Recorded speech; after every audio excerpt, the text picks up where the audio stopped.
కూడా వెంకట బాల సుబ్రహ్మణ్యం గారు వారి గురించి చెప్పడానికి ముందు, ఆ పుస్తకం గురించి చెప్పడానికి ముందు, మనం ఇక్కడ ఎందుకు కలుసుకున్నాం, దీని లక్ష్యం ఏమిటి, మనం ముందు చేయబోయేటువంటిది ఏమిటి, దాని గురించి కూడా కొంత ఆలోచించుకుందాం. మనం సంవత్సరాల క్రితం భరత భూమిలో భారతము అని మన దేశానికి పేరు రావడానికి, భా అంటే ప్రకాశం, జ్ఞాన ప్రకాశం, దానిలో ఆసక్తి కలిగినటువంటి దేశం భారతదేశం అని పేరు రావడానికి కారణం ఏమిటంటే వేదాలు.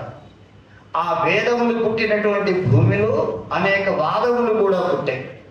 ప్రతి వాదాన్ని సమర్థిస్తూ అనేక రకాలైనటువంటి సాహితీ ప్రక్రియలు పుట్టాయి, సాహిత్యము పుట్టింది.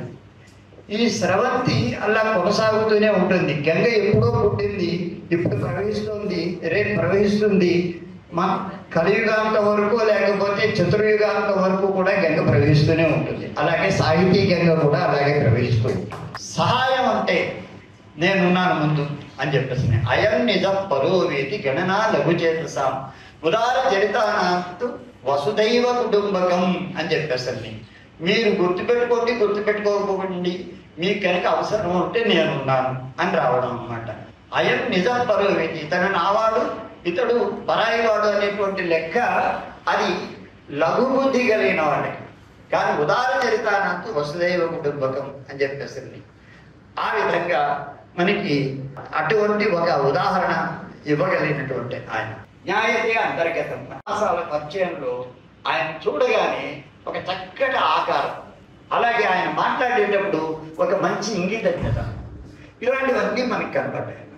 కనబడిన తర్వాత అప్పుడు ఈ పుస్తకం ఆయన నాకు ఇచ్చినప్పుడు ఇందులో ఒకటే ఏంటంటే, వారి యొక్క తండ్రి గారి తరం, వారి తరం, వారి యొక్క సంతానం యొక్క తరం, నా తరం కాదంటూ ఉంటాం మనకి ఏదైనా పని చెప్తూ ఉంటే పెద్దవాళ్ళు. కానీ అలా కాకుండా 3 తరాల గురించి స్పృశిస్తూ చెప్పేటువంటి సమయంలో మనకి సాధారణంగా ఏంటంటే ఉమ్మడి కుటుంబాలు అనేటువంటిది పెద్దలందరూ చెప్పినటువంటి విధంగా ఇప్పుడు అంతరించిపోయి మనకి ఎవరికి వాళ్ళే వేరు కుప్పట్లు పెట్టుకునేటువంటి పరిస్థితి ఏర్పడుతూ ఉన్నది. బట్ ఈ సమయంలో అటువంటి రచనలు కనుక చూస్తే